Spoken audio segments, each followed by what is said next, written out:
9 கோளும் ஒன்றாய் காண அங்கு கற்பகம் என்னும் கடவுளின் மெய்யில் 9 கோளும் ஒன்றாய் காண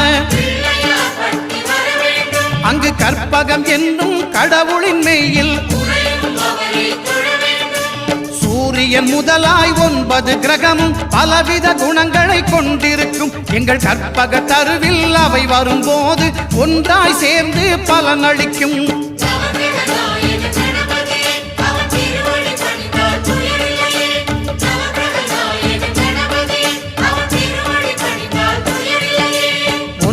கோளும் ஒன்றாய் காண